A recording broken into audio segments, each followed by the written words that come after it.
오늘 하나님 말씀 마태복음 4장 17절을 중심으로 해서 하나님 나라와 하나님 나라의 백성, 다른 말로 천국과 천국 백성 이라는 주제로 말씀을 마무리하겠습니다. 2025년 우리 성산교회 사경회를 마무리하는 말씀입니다. 이번 사경회는 하나님의 계시인 성경을 통해서 하나님께서는 세상 사람들에게 과연 무엇을 전하시려고 하셨을까? 바로 이거가 이제 우리가 주제로 해가지고선 우리가 이제 살펴봤어요. 예, 그리스도인이 전도하면서 예수 믿고 천국 가세요. 이제 이런 말을 하는데 틀린 건 아니지만 이 하나님께서 우리에게 전하시고자 하는 그 성경을 통해서 그 계시의 핵심 내용이다 이렇게 얘기하기는 조금 어렵습니다. 그러니까 성경을 서사적인 이야기로 이해할 때 그렇단 말입니다. 성경 66권 전체의 줄거리를 처음부터 끝까지 쭉 이렇게 꿰뚫는 핵심이 무엇일까? 이제 그런 관점에서 볼 때 그러하다는 거예요. 여러분이 구약 성경과 신약 성경을 가지고선 이제 서로 동떨어진 이야기를 하는 분들도 가끔씩 있어요. 특히 학자들이 그럴 경우도 상당히 적지 않습니다. 근데 이게 상호 보완적 관계예요. 그러니까 구약의 내용이 신약에서 성취된 것입니다. 만약 구약이 없다면 신약의 내용을 온전하게 이해하기 어려워요. 제가 한번 예를 들어볼게요. 여러분, 구약이 없이 신약에 예수님이 그냥 오셨어요. 그러면 예수님이 도대체 누구신지, 그리고 왜 이 세상에 오셨는지, 그리고 왜 저런 순환을 받아야 되는지, 이런 거요. 구약 성경이 없다면 이해하기 어려워요. 그냥 세상에 오신 그냥 선지자, 그냥 그런 사람의 하나로밖에 받아들이기가 어렵습니다. 그렇게밖에 못 받아들이는 거예요. 메시아다, 구세주다, 하나님의 아들이다, 이런 건 못 받아들입니다. 그런데 예수님께서 행하신 그 사역을 갖다가 제2의 출애굽이다 이렇게 이야기해요. 그러니까 예수님이 그 모세처럼 하나님의 백성을 이끌어내신 거예요. 그리고 그리스도인이라는 것은 영적으로 볼 때 이스라엘 백성이라는 거예요. 이게 구약이 있어야 깨달을 수 있는 거예요. 제가 한 예를 들은 거예요. 다른 많은 것들도 다 마찬가지입니다. 이런 점에서 구약 성경하고 신약 성경, 이거는 손바닥과 손등이에요. 어디를 어떻게 갈라내요? 아주 긴밀하게 상호 연결되어 있는 것입니다. 근데 이제 성경을 이야기로 이해할 때 일관되게 쭉 관통하는 낱말, 하나님께서 우리에게 계시하고 하시고자 하는 그런 내용, 그런 것에서 핵심적인 낱말이 뭐냐면 하나님의 나라, 천국이라는 거예요. 그리고 하나님 나라의 백성, 천국 백성이라는 거예요.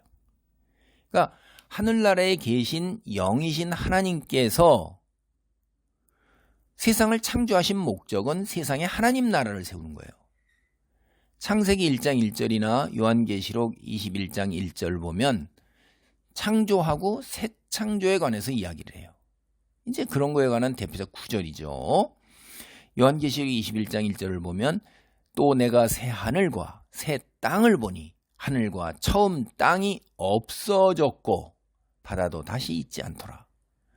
그러니까 태초에 하나님이 천지를 창조하시니라 그래갖고선 우리가 살고 있는 이 창조, 이 첫 창조가 완전히 없어진 거예요.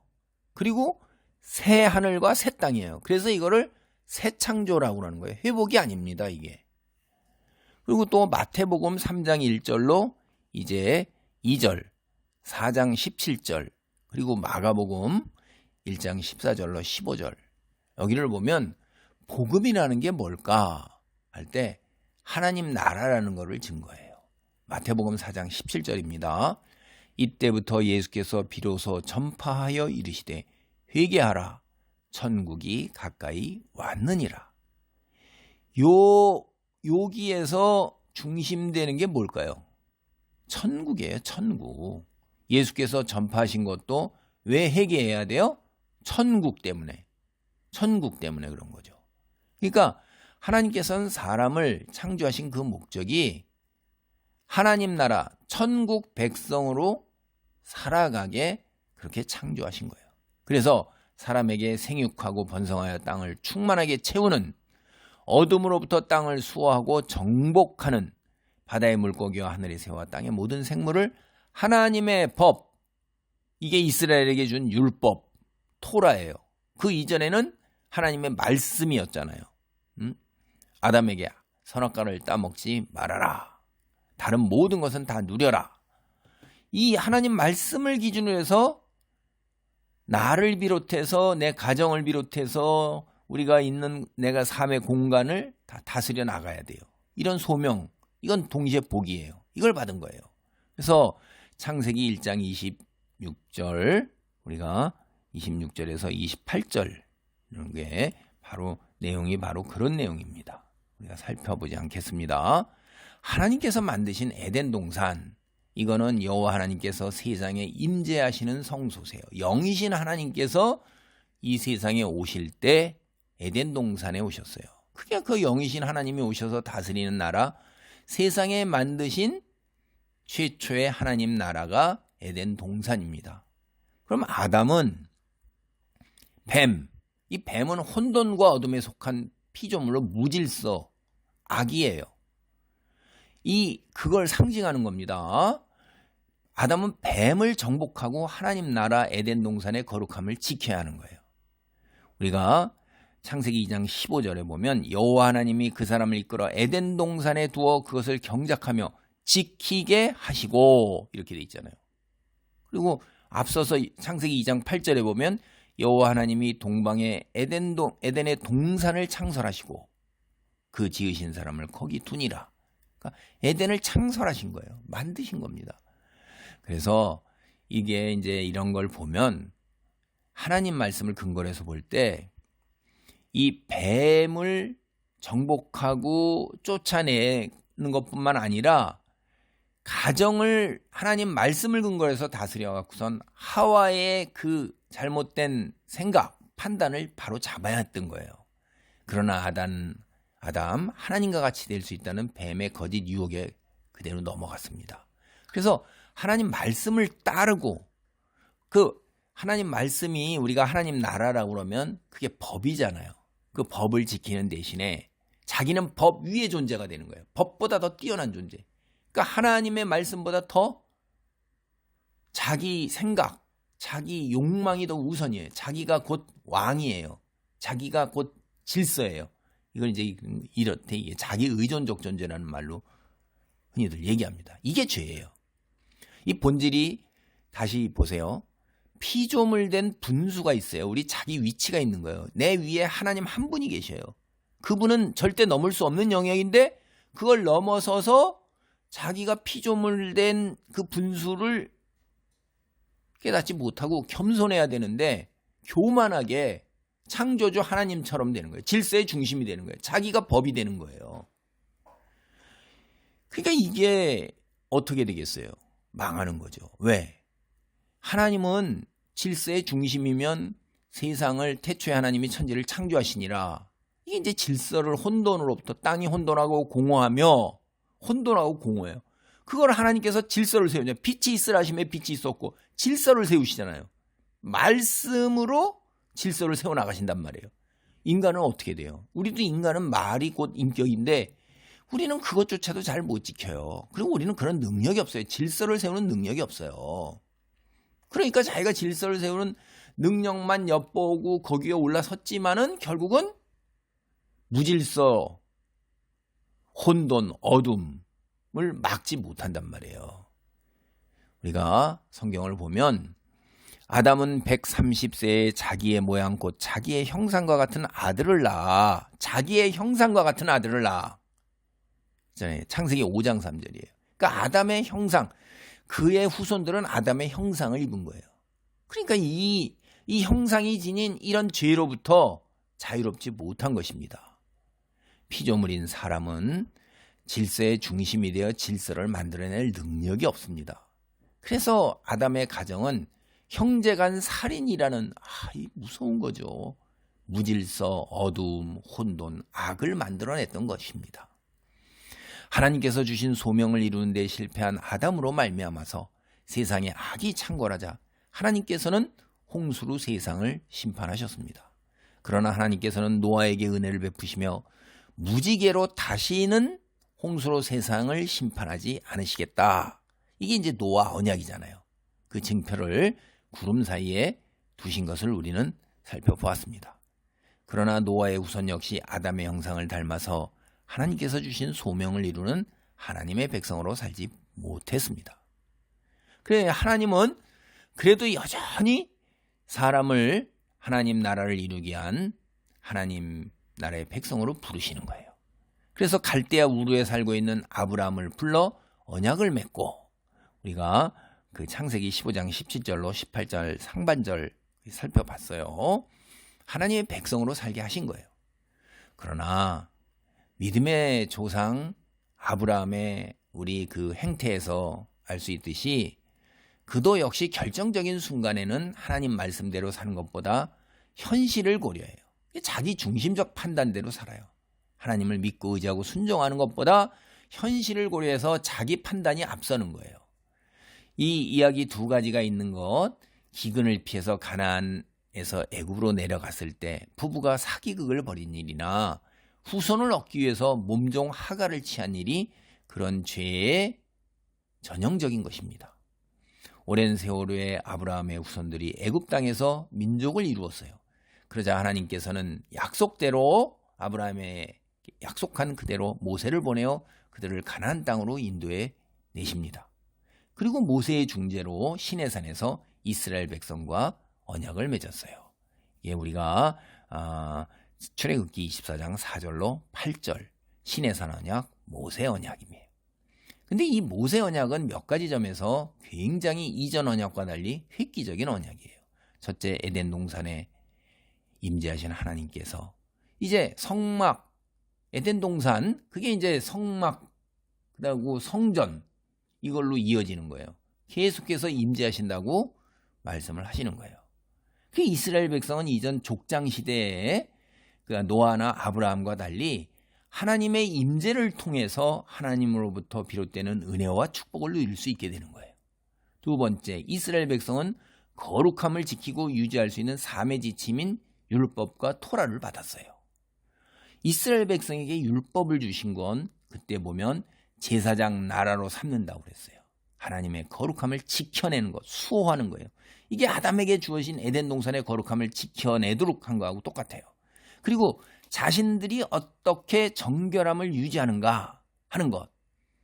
그 정결함을 유지해야지만, 그리고 성막의 거룩함을 지켜내야지만 이스라엘 백성 사이에 하나님이 임재하신단 말이에요. 그 이스라엘에게 주신 그 율법, 토라는 이게 그들이 짊어져야 할 짐이 아니에요. 이게 축복인 것입니다. 세상과 구별된 거룩함과 정결함을 지키고 유지하는 아주 구체적인 삶의 지침이라 이 말이에요. 그러니까 그걸 잘 알아야지만 그들이 이 놀라운 축복된 삶, 거룩함과 정결함을 유지하고 지켜나갈 수 있는 거예요. 굉장한 거죠, 이거. 상상을 초월하는 겁니다, 이거. 세 번째, 혹간 죄를 지으면 그 죄를 씻어낼 수 있는 제사제도를, 속죄제사제도를 마련해 주셨어요. 번제하고 희생제사 이런 걸 통해서 정결한 짐승의 생명으로 죄값을 치르게 하셨어요. 근데 이스라엘 백성 우리가 보면 사실은 모세의 인도로 출애굽 나와가지고 모세가 하나님 말씀을 받으러 율법 토라를 받아 올라갔을 때부터 반역하는 성향을 보였잖아요. 그게 우리가 금송아지 사건이에요. 그리고 마라의 쓴물, 신광야의 원망, 만나와 메추라기 사건, 이 계속해서 이런 게 보는 게 하나님께 반역하는 성향이란 말이에요. 근데 최초의 이스라엘의 왕인 사울마저 하나님 말씀에 순종하지 않잖아요. 그런데도 불구하고 하나님께서는 이 모세 언약 외에 다윗 왕조의 영원한 왕위를 약속하는 다윗 언약을 또 주셔요. 그게 우리가 사무엘하 7장 12절로 그 16절 단락에서 봤어요. 나라 왕위를 영원히 견고하게 하면서 그에게 아버지가 되고 그가 내게 아들이 되는 거예요. 하나님의 아들이 되는 거예요. 왕위가 영원히 보존되고 영원히 견고하리라. 이 놀라운 약속을 주셨죠. 근데 하나님의 이런 놀라운 은혜에도 불구하고 이스라엘은 출애굽 시절부터 하나님께 불순종하기 시작하더니만 이스라엘 국가가 멸망할 때까지 우리가 성경을 보면 시종일관 하나님께 불순종해요. 이스라엘의 우상 숭배가 아주 만연합니다. 그리고 사회 질서가 무너져 내려서 부정부패가 심한 거예요. 이게 다 뭐냐면 자기 스스로 질서의 중심이 되고자 하는 자기 의존적인 하나님이 아니에요. 그런 죄의 결과예요, 이게. 이스라엘 백성 그리고 여호와마저도 우상을 숭배하듯이 믿는 거예요. 오늘날 우리 그리스도인들 보면 상당히 그런 부분이 적지 않아요. 여호와를 통해서 자신들의 세상 탐욕을 이루고자 하는 것처럼 여호와를 믿는 거예요. 그게 벌써 이스라엘 백성들이 그렇게 믿은 겁니다. 이게 굉장히 잘못된 거죠. 자기 의존적인 거죠. 겉으로 포장은 했지만 하나님 중심이 아니라 자기 중심이에요. 하나님의 심판으로 이스라엘이 멸망한 후 약 500여 년가량의 세월이 흐른 후에 하나님의 아들이신 예수께서 메시아 구세주로 세상에 오신 겁니다. 다윗 언약대로 그대로 오신 거예요. 예수는 다윗 후손의 혈통으로 오셔서 사람의 육체를 가지고 오셨어요. 사탄의 유혹을 물리치셨어요. 그리고 하나님 나라를 시작하신 것입니다. 이 세상에. 이제 예수께서 하나님의 아들이시고 하나님 나라의 왕이라는 사실, 이거 구약 성경이 없으면 우리가 깨닫지 못해요. 그러니까 구약 성경과 세례 요한이 예수 그리스도를 증거해요. 그 두 번째 복음서에 나타난 그 초자연적 이적 사역 기간 동안에 이거는 하나님의 아들, 하나님만이 하실 수 있는 기적이에요. 그리고 세 번째로 순환과 십자가상에서의 대속 죽음이 있잖아요. 인류가 영적 이스라엘이 될 수 있는 길을 마련하신 것인데 하나님의 아들이고 하나님 나라의 왕으로서 그렇게 하신 것입니다. 넷째, 사망 권세를 이기고 부활 승천하셔서 하나님 보좌 우편에 앉아 계셔서 하나님 나라의 왕위에 완전히 등극하셨어요. 다섯 번째는 예수께서 약속하신 보혜사 성령이 우리로 하여금 하나님 나라의 백성으로 살아갈 능력을 주세요. 지금 예수 그리스도를 믿는 사람이 바로 하나님이 살아계시다는 증표예요. 그게. 누가 저절로 이런 사실을 깨닫고 그렇게 살려고 하나님 나라의 백성으로 살아갈 수가 있겠어요. 성령의 역사 때문에 그런 거예요. 그리고 여섯 번째, 예수께서 이 세상에 다시 오시는 날 새 창조를 통해 시작하신 하나님 나라를 완전하게 이루실 것입니다. 하나님께서는 예수 그리스도를 통해 이스라엘 사람뿐 아니라 이방인을 포함해서 다 새로운 이스라엘 사람이 영적인 이스라엘이 될 수 있게 하셨어요.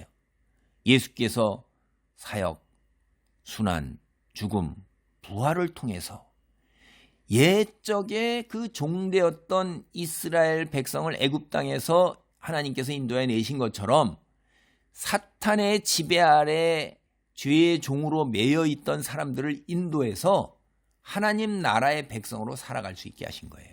우리가 받는 세례가 홍해 바다를 통하는 것을 비유적으로 상징하는 것입니다. 이를 위해서 순환과 죽음이라는 쓴 잔을 겸손하게, 이게 하나님의 뜻이었거든요. 받아들이시면서 사람들을 위해 새 언약을 세우셨어요. 고린도전서 11장 23절로 25절 말씀을 봅니다. 내가 너희에게 전한 것은 주께 받은 것이니 곧 주께서 잡히시던 밤에 떡을 가지사 축사하시고 떼어 이르시되 이것은 너희를 위한 내 몸이니 이것을 행하여 나를 기념하라 하시고 식후에 또한 그와 같이 잔을 가지시고 이르시되 이 잔은 내 피로 세운 새 언약이니 이것을 행하여 마실 때마다 나를 기념하라 하셨으니. 25년 사경의 말씀을 마무리합니다. 하나님께서 세상을 창조하신 목적, 하나님 나라를 세상에 세우시기 위함입니다. 사람을 창조하신 목적, 하나님 나라의 백성으로 살아가게 하시기 위한 거예요. 아담, 노아, 아브라함, 이스라엘 백성, 다윗 모두가 하나님 나라의 백성으로 살아가는데 실패했어요. 그러나 다윗의 후손의 혈통으로 사람으로 오신 예수께서 이 소명을 이루어내셨어요. 그러시면서 우리에게 새 언약도 주셨어요. 부활 승천하신 예수께서 약속하신 성령 우리에게 주셔서 그 성령의 도우심을 통해 우리는 하나님 나라의 백성이라 불려요. 즉 그리스도인이라 불린다 이 말이에요. 이제 하나님 나라의 백성으로 살아가고 있어요. 우리 주변에 정말로 성도들을 볼 수가 있습니다. 예수께서 시작하신 하나님 나라, 예수께서 다시 오시는 날의 새 창조를 통해 완전하게 세워질 것입니다. 어둠의 세력이 공중 권세를 잡고 있는 종말의 시대를 사는 것 쉽지 않습니다. 현재 둘레를 둘러보아도 그들이 창궐해가지고 무질서와 혼돈이 만연합니다. 당연히 예수님처럼 고난이 뒤따르거나 온갖 유혹이 끊임없이 우리를 공격할 것입니다. 하나님 말씀, 성경에 대한 바른 이해를 토대로 하나님의 백성으로 살아가기 바랍니다. 그래서 하나님 나라를 세우는 일에 동참하는 복과 은혜 안에 머물 수 있기를 기도합니다. 아멘. 할렐루야. 하나님 감사합니다. 2025년 귀한 사경회 속에서 하나님 나라의 아버지, 이 세상에 하나님께서 아버지 의도하신 그 일, 놀라운 섭리와 계획, 아버지 하나님 나라의 백성으로 부르심을 받고 그 일에 협력자, 동반자, 참여자로 놀라운 은혜를 누리도록 우리를 아버지 하나님이 이렇게 초청하셨음에 우리가 반응하고 하나님 나라의 백성으로서 살 수 있도록 도우소서. 자기 의존적, 아버지 하나님의 자기 중심적 이런 아버지 하나님이여 상태에서 벗어나 하나님을 철저하게 믿고 의지하고 순종하는 하나님 말씀을 기준으로 하여 살아가는 아버지 하나님이여 새 창조의 부활의 소망을 갖고 오늘의 이 시련과 고통과 유혹을 이겨내게 하소서. 주님 홀로 영광 받으소서. 예수님의 이름으로 기도하옵나이다. 아멘.